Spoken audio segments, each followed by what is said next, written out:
Hello class, I am Radha Pandey and once again we are going to learn coordination chemistry. आज की class में हम लोग एक नया टॉपिक मूव करेंगे और ये नया टॉपिक जो होगा ये हमारे इस चैप्टर का आखिरी टॉपिक है। जिस टॉपिक को हम पढ़ने जा रहे हैं वो है इंपॉर्टेंस ऑफ कोऑर्डिनेशन कंपाउंड। इस टॉपिक को सीखने से हमें कई सारे फायदे हैं, जैसे कि एक तो आपका जेईई और नीट का पर्पस डेफिनेटली क्लियर होता है। इसके अलावा हम ये भी जानेंगे कि इतना बड़ा चैप्टर हमने डील किया, हमने इतने सारे कॉन्सेप्ट सीखे, कोऑर्डिनेशन कंपाउंड को इतना डीपली पढ़ा, फिर क्या ये हमारे डे टू डे लाइफ में कोई यूज है क्या इसका? तो डेफिनेटली हम रोजमर्रा जीवन में बहुत सारे कोऑर्डिनेशन कॉम्प्लेक्स को यूज करते हैं और इस इंपॉर्टेंस को पढ़ने के बाद हम इस बात को क्लियर कर सकेंगे। शुरू करें वीडियो को। आइए चलिए, मैंने यहाँ पे हेडिंग ऑलरेडी लगा रखा है, इंपॉर्टेंस ऑफ कोऑर्डिनेशन कंपाउंड। तो शुरू करते हैं। सबसे पहला इंपॉर्टेंस जो है वो मैं आपको बताती हूँ। आपको मैंने एक कंपाउंड बताया था, देखिए जरा, सिस PTNH3 होल ट्वाइस Cl2। सही है, ये कंपाउंड मैंने आपको दिखा रखा था। ये एक स्क्वायर प्लेनर कॉम्प्लेक्स है और इस कंपाउंड का आपको मैंने नाम भी लिखना सिखा रखा है IUPAC वाले वीडियो में। वैसे इस कंपाउंड को जनरली इसको बुलाते हैं सिस्प्लैटिन के नाम से, और ये कंपाउंड एक एंटी कैंसर एजेंट होता है। यूज करते हैं, यूज फॉर ट्रीटमेंट ऑफ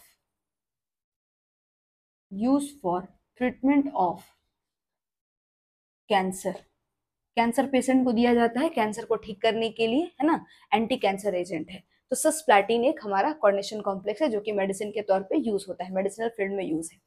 दूसरा हम आपको अगर यूज बताना चाहें तो समझिएगा जरा, आपने नाम सुना होगा विटामिन B12 का, ध्यान से सुनिएगा। विटामिन B12 इसको साइनोकोबैलामाइन भी कहते हैं, साइनोकोबैलामाइन, ठीक है। ये एक कोबाल्ट का कॉम्प्लेक्स है, complex of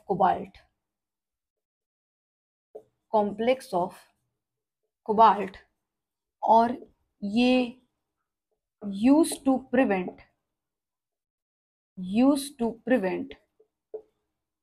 pernicious anaemia.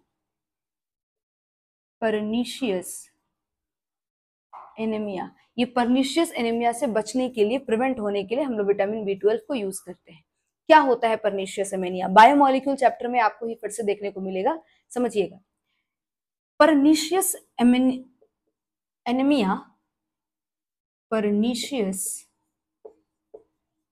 Anaemia देखना जरा, ये एक ऑटो इम्यून डिसऑर्डर है, ऑटो इम्यून डिसऑर्डर है। थोड़े दो चार बातें और जान लेते हैं, है ना। ऑटो इम्यून डिसऑर्डर क्या होता है ये समझो आप। एक ऐसी बीमारी जिसके अंदर आपका अपना ही इम्यून सिस्टम जाकर के आपके ही बॉडी के अपने ही किसी सेल को मारना शुरू कर देता है। यहाँ पर भी ऐसा ही होता है, आपका बॉडी का अपना इम्यून सिस्टम ही जाकर के आपके डाइजेस्टिव सिस्टम में एक सेल होता है जिसको पेराइटल सेल्स कहते हैं, पेराइटल सेल्स कहते हैं। इस parietal cells of digestive system आपके स्टमक में होता है, अल्टीमेटली आपके स्टमक में होता है, और इसके ऊपर आपका इम्यून सिस्टम अटैक कर देता है। इम्यून सिस्टम अटैक कर देता है पेराइटल सेल्स पर, किसके? स्टमक के पेराइटल सेल्स पर। क्या प्रॉब्लम है? ये जो पेराइटल सेल्स जो है बेटा, ये एक खास तरह का प्रोटीन बनाती हैं, एक खास तरह का प्रोटीन बनाती हैं जिसको हम कहते हैं इंट्रिंसिक फैक्टर, सही है। और ये जो इंट्रिंसिक फैक्टर होता है ये यूज होता है, यूज फॉर, देखना जरा ध्यान से, use for absorption of vitamin B12। Vitamin B12 के एब्जॉर्प्शन में इस्तेमाल होता है, मतलब आपके डाइजेस्टिव ट्रैक्ट से आपके ब्लड वेसल्स में उठा करके विटामिन B12 को डालने का काम किसका है? तो इसी इंट्रिंसिक फैक्टर का है। अगर ये ना हो तो कभी भी डाइजेस्टिव ट्रैक्ट से आपके ब्लड में नहीं पहुंचेगा विटामिन B12, चाहे आप अपने डाइट में कितना भी ज्यादा विटामिन B12 खा ले, लेकिन अगर ये इंट्रिंसिक फैक्टर यहाँ पे प्रेजेंट नहीं रहेगा तो ये आपके डाइजेस्टिव ट्रैक्ट से कभी भी आपके ब्लड में नहीं पहुंचेगा। इससे क्या नुकसान होगा? डिफिशियंसी अगर हो जाए विटामिन B12 की डिफिशियंसी ऑफ विटामिन B12, क्या होगा प्रॉब्लम? आपके बॉडी में आरबीसी इम्पेयर हो जाएंगे, मतलब आपके बॉडी में रेड ब्लड सेल्स बनना कम हो जाएंगे और बनना ऑलमोस्ट बंद हो जाएंगे, हेल्दी आरबीसी बनेगा ही नहीं। तो healthy RBC impair the healthy RBCs, आपके जो रेड ब्लड सेल्स हैं उनको ये इम्पेयर्ड कर देगा, उनको ये फॉर्मेशन में उनके हेल्प नहीं करेगा, ठीक है, उनको बनने नहीं देगा। आरबीसी नहीं बनेंगी तो आपके बॉडी में ऑलमोस्ट ब्लड का जो कंटेंट है, आपका ब्लड का जो कंटेंट होता है वो वाटर, आरबीसी, डब्ल्यूबीसी, जितने भी ब्लड सेल्स होते हैं उन सबको ले दे करके बनता है। तो जब आपके बॉडी में आरबीसी की कमी हो जाएगी तो अल्टीमेटली आपके बॉडी में ब्लड वॉल्यूम जो है वो भी गिर जाएगा और आपके बॉडी में एनीमिया कॉज कर देगा। तो आई थिंक आपको समझ में आ गया होगा कि परनीशियस एनीमिया क्या होता है और कैसे होता है। एक और इंटरेस्टिंग बात, ये एक ऑटो इम्यून डिसऑर्डर है, जैसा कि मैंने अभी थोड़ी देर पहले बोला। और आपको ये जान के थोड़ी सी हैरानी हो सकती है कि ऑटो इम्यून डिसऑर्डर जो है, किसी को भी वेल नोन इसका एक्सप्लेनेशन नहीं पता, वेल नोन रीजन नहीं पता कि ऑटो इम्यून डिसऑर्डर हमारी बॉडी में क्यों हो जाता है, क्यों हमारा अपना इम्यून सिस्टम ही हमारे साथ मिसबिहेव करने लगता है। ये किसी को भी वेल नोन नहीं पता है अभी तक। बट कुछ कुछ रीजंस अभी तक दिए गए हैं, जैसे जेनेटिक रीजंस हैं, जीन वीन का कारण है, बहुत सारा वो दूसरा रीजन है, बट वो भी कुछ खास एक्सप्लेन नहीं है। बट ठीक है, हमारे को वो नहीं जानना। मैंने आपको बता दिया कि इम्यून सिस्टम जो है आपका, ध्यान से सुन लो, एक बार वापस रिपीट कर रही हूँ। पर्निशियस एनीमिया एक ऑटो इम्यून डिसऑर्डर है जहां पर आपका इम्यून सिस्टम जो है आपके अपने ही स्टमक के अंदर जो पेराइटल सेल्स पड़े हुए हैं उस पर अटैक करता है। ये पेराइटल सेल्स आपके बॉडी में इंट्रिंसिक फैक्टर जैसे प्रोटीन को फॉर्म करते हैं, जो कि बॉडी के अंदर विटामिन B12 को एब्जॉर्ब करने के लिए इंपॉर्टेंट होते हैं। अगर विटामिन B12 आप कितना भी खा लो, अगर इंट्रिंसिक फैक्टर ना हो तो ये कभी भी एब्जॉर्प्शन नहीं हो सकेगा इसका ब्लड के अंदर, और आपके ब्लड में हमेशा उसकी कमी ही आपको फील होती रहेगी। अगर विटामिन B12 ना रहे, इसकी डिफिशियंसी हो जाए, तो आपकी बॉडी में हेल्दी आरबीसी नहीं बनेंगे, और आरबीसी अगर हेल्दी नहीं बनेगा तो आपके बॉडी में ब्लड लॉस होगा, मतलब ब्लड वॉल्यूम गिर जाएगा, ठीक है। तो ये आपका एनीमिया इस तरीके से ये कॉज होता है। चलिए नेक्स्ट इसके यूज पर आते हैं, देखिएगा जरा। नेक्स्ट यूज की अगर बात करें तो देखिए, ये दूसरा यूज हो गया, तीसरे यूज पर आते हैं। लीड पॉइजनिंग है ना, अगर हो जाए तो उसमें भी हेल्प करते हैं। कैसे हेल्प करते हैं देखना जरा। कॉम्प्लेक्स होता है कैल्शियम का, कॉम्प्लेक्स ऑफ कैल्शियम, जो कि ईडीटीए, जो कि एक लिगेंड था पीछे, इसके साथ मिल करके ये बना हुआ होता है। एक कॉम्प्लेक्स होता है कैल्शियम का जो कि ईडीटीए के साथ मिल करके बना होता है, और ये यूज होता है, use for treatment of use for treatment of lead poisoning, lead poisoning में आपको ये ट्रीटमेंट में इस्तेमाल किया जाता है, ठीक है। इसके अलावा एक दो मैंने आपको पहले भी बता दिया है, क्लोरोफिल है ना, खुद आपका हेमोग्लोबिन, ठीक है, जो आरबीसी के भीतर रहता है, तो वो सब भी एक तरह के कॉम्प्लेक्स ही है ना, जो कि मैं पहले आपको पहले ही क्लास में, फर्स्ट क्लास में मैंने आपको उसके बारे में बता दिया था। चलिए और मैं कुछ आपको इंपॉर्टेंस बताती हूँ। नेक्स्ट इंपॉर्टेंस देखिएगा, आपने नाम सुना होगा हार्ड वाटर का, ठीक है। हार्ड वाटर क्या होता है? एक होता है हैवी वाटर, है ना, जहाँ पे हाइड्रोजन का आइसोटोप यूज करते हैं, ड्यूटेरियम यूज करते हैं। एक होता है हार्ड वाटर, वो अलग चीज है। हार्ड वाटर अलग चीज है। हार्ड वाटर क्या होता है? एक ऐसा वाटर जिसमें मिनरल का कंटेंट बहुत ज्यादा होता है, आप समझ रहे हैं। तो वो हार्ड वाटर जो है उसको, उसके मिनरल कंटेंट को कम करने के लिए इस्तेमाल किया जाता है कॉम्प्लेक्स का। तो एक कॉम्प्लेक्स होता है, complex of EDTA, complex of EDTA is used for removing calcium and magnesium ion। Calcium और मैग्नीशियम आयन ही मेनली वहां पर मौजूद होते हैं from hard water. Hard water से कैल्शियम और मैग्नीशियम आयन को निकालने के लिए हम लोग EDTA कॉम्प्लेक्स का इस्तेमाल करते हैं, सही है क्या। तो ये इसका चौथा यूज हो गया। पांचवें यूज पर आते हैं, देखिएगा जरा। फिफ्थ यूज क्या है? बहुत सारे मेटल्स के एक्सट्रैक्शन में भी इनका यूज किया जाता है, जैसे कि extraction of extraction of gold and silver is done by complex formation. Complex formation के द्वारा ही इसका एक्सट्रैक्शन किया जाता है। ठीक है, मैं आपको शॉर्ट में बताती हूँ कैसे ये होता है, ध्यान से सुनना आप। देखिएगा जरा, यहाँ पर इम्प्योर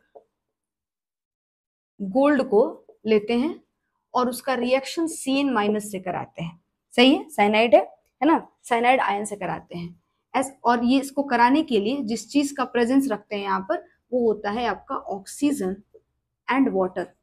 इसके प्रेजेंस में रिएक्शन कराया जाता है। यहाँ से एक कॉम्प्लेक्स बनता है जिसका नाम होता है, नाम तो आप लिख लोगे, फॉर्मूला होता है AuCN का होल ट्वाइस माइनस। ठीक है, और इस कॉम्प्लेक्स का कुछ प्रोसेसिंग करते हैं इसमें, साथ में इसमें जिंक ऐड किया जाता है, तो यहाँ से आपको प्योर गोल्ड जो है वो मिल जाता है, प्योर जो AU है वो आपको मिल जाता है। ठीक है, तो इस तरीके से हम लोग यहाँ पर कॉम्प्लेक्स फॉर्मेशन का यूज करके ये जो कॉम्प्लेक्स का आप देख रहे हैं यहाँ पर इसका सोल्यूशन तैयार किया गया था। ये जो आपने कॉम्प्लेक्स बनाया है, इस कॉम्प्लेक्स से आपने प्योर गोल्ड अचीव कर लिया है। ठीक है, इसके अलावा और भी मेटल्स होते हैं जिसको आप एक्सट्रैक्ट कर सकते हो, जैसे कि एक्सट्रैक्शन ऑफ निकल में भी इसका इस्तेमाल होता है। कैसे यूज करते हैं देखिएगा जरा, हम लोग यहाँ पर इम्प्योर निकल लेते हैं, इम्प्योर निकल लेते हैं और ये इम्प्योर निकल जो होता है एक कॉम्प्लेक्स बनाता है NiCO का होल 4। ठीक है, और ये जो इम्प्योर निकल है जिसने जब इसने ये कॉम्प्लेक्स बना लिया तो फिर इस कॉम्प्लेक्स की कुछ प्रोसेसिंग की जाती है और उस प्रोसेसिंग के बाद ये आपको प्योर निकल यहाँ से ऑब्टेन हो जाता है। सही है, आपको बहुत ज्यादा इसके बारे में जानना नहीं है इसलिए मैं बता नहीं रही हूँ, लेकिन हाँ आप ये जान सकते हैं कि निकल के एक्सट्रैक्शन में आप डेफिनेटली इसको यूज करते हैं। ठीक है, गोल्ड और सिल्वर के एक्सट्रैक्शन में भी यूज करते हैं। इतना ही नहीं, एक और मैं आपको इंटरेस्टिंग चीज बताती हूँ जो कि क्वेश्चन के अंदर भी पूछा गया है। ठीक है, जिसको आपको ध्यान पे रखना चाहिए। देखिएगा, एक्वा रेजिया का नाम आपने सुना होगा, अगर तो अच्छी बात है, वरना कोई बात नहीं, मैं आपको यहाँ बताती हूँ, सुनिएगा जरा।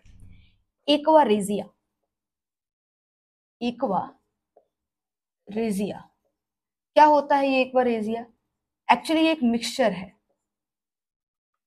Mixture of conc HCl and conc HNO3। इसका ये मिक्सचर होता है और ये 3:1 में होता है। सही है, तो ये आपका जो मिक्सचर है, इस मिक्सचर को यूज करते हैं और इस मिक्सचर को यूज करते हैं क्या करने के लिए? टू डिजॉल्व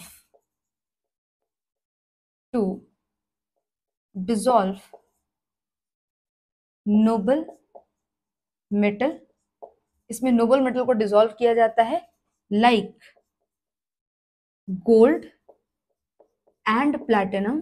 गोल्ड और प्लैटिनम को डिसॉल्व करते हैं इसके अंदर, और जब गोल्ड और प्लैटिनम को डिसॉल्व करते हैं तो यहां से देखिएगा एक कॉम्प्लेक्स तैयार होता है। यहाँ पर गोल्ड और प्लैटिनम को जब डिसॉल्व करते हैं तो यहाँ से एक कॉम्प्लेक्स तैयार होता है, और इस कॉम्प्लेक्स के तैयार होने के दौरान है ना, बीच में यहाँ पर एक गैस रिलीज होता है, NO गैस रिलीज होता है। ठीक है, और फिर इस कॉम्प्लेक्स की कुछ प्रोसेसिंग की जाती है जिससे आपको प्योर मेटल मिल जाते हैं। जो भी आप मेटल यहाँ पर यूज कर रहे थे वो प्योर आपको मेटल मिल जाता है। ठीक है, यहाँ जो आपको डिसॉल्व हुआ होता है नोबल मेटल, वो एक्चुअली इम्प्योर होता है। To dissolve impure noble metal like AuNPT, फिर उसको हम लोग क्या करते हैं, इससे कॉम्प्लेक्स बनाते हैं। इस कॉम्प्लेक्स को बनाने के ड्यूरेशन में एक आपको गैस भी रिलीज होता है, NO। ठीक है, एंड देन फिर उस कॉम्प्लेक्स में कुछ प्रोसेसिंग करते हैं तो ये आपको प्योर मेटल मिल जाता है। ठीक है, तो यहाँ पे आपसे पेपर में पूछ सकते हैं एक्वा रेजिया क्या चीज का मिक्सचर है, एक तो ये ध्यान पे रखना चाहिए, साथ में रेशियो ध्यान पे रखिए। ठीक है, और ये भी पूछ सकते हैं कि कौन सा गैस वहां से रिलीज होता है, तो ये आपको एक तो ध्यान रखना होगा। कौन कौन सा मेटल भी आप यहाँ पर इससे एक्सट्रैक्शन लाते हो, किसका एक्सट्रैक्शन करते हो, तो AU और PT का करते हैं। ठीक है, जो कि नोबल मेटल में काउंट किए जाते हैं। सही है क्या? चलिए, उसके बाद नेक्स्ट यूज के बारे में बात करते हैं। नेक्स्ट यूज देखिएगा, अगला यूज क्या है अपना, है ना, अगले यूज के बारे में बात करते हैं। EDTA, EDTA, EDTA से नहीं, मैं इस लाइन को थोड़ा सा सही करती हूँ, जरा देखना। Complex are used for detection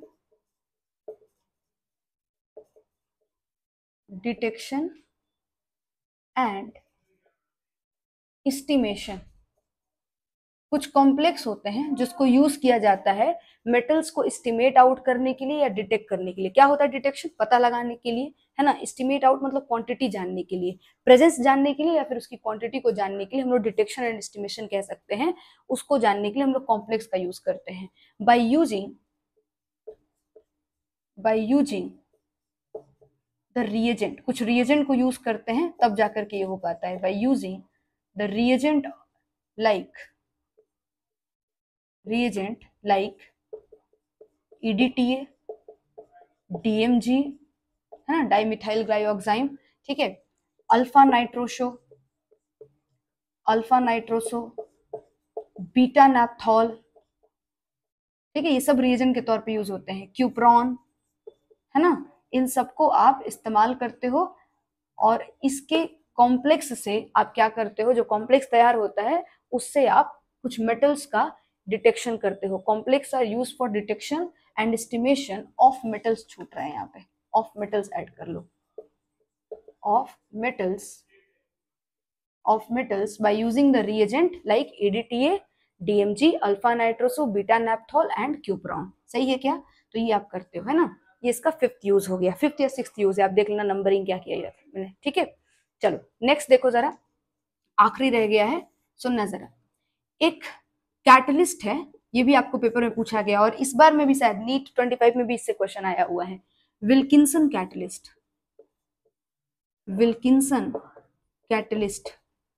नाम होता है इसका, देखना चाहिए, ये तो नाम है विल्किंसन कैटलिस्ट। फॉर्मूला होता है RH PH3 का होल थ्राइस Cl, ठीक है। ये आपका कैटलिस्ट होता है। ध्यान से देखिएगा, ये जो विल्किंसन कैटलिस्ट है इसका फॉर्मूला होता है, ये रोडियम मेटल है, ये आपका फास्फोरस है, उसमें 3 फिनाइल लगे हैं और ये क्लोरीन है। ये मैंने ऑलरेडी आपको IUPAC जब कराया था तो उसका नाम लिखवाया था आपसे, ठीक है। इसको विल्किंसन कैटलिस्ट कहते हैं और इसका यूज किया जाता है, used for hydrogenation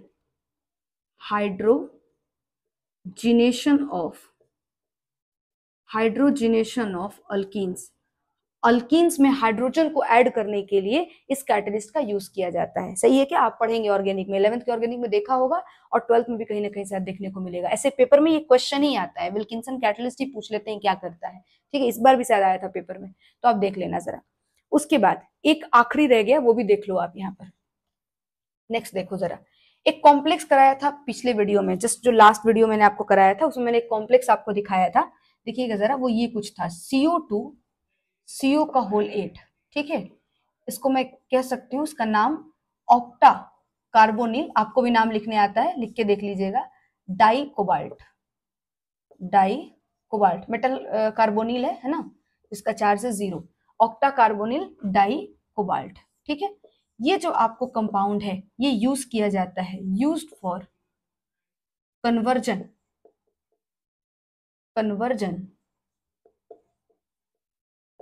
conversion of olefins into alcohol. Olefins क्या होती हैं? अल्कीन को कहा जाता है। अल्कीन से अल्कोहल बनाना हो तो हम लोग इस कंपाउंड का यूज करते हैं और ये कन्वर्ट करने में हेल्प करता है, ठीक है। तो ये कुछ इंपॉर्टेंस थे जो कि मैंने आपको बता दिया है। इससे आपके प्रीवियस ईयर भी सॉल्व हो जाएंगे, साथ में आपको समझ में भी आए कि डे टू डे लाइफ में कहाँ कहाँ पे इसका इस्तेमाल होता है, ठीक है। आज के लिए इतना ही, मिलते हैं नेक्स्ट वीडियो में। Thank you.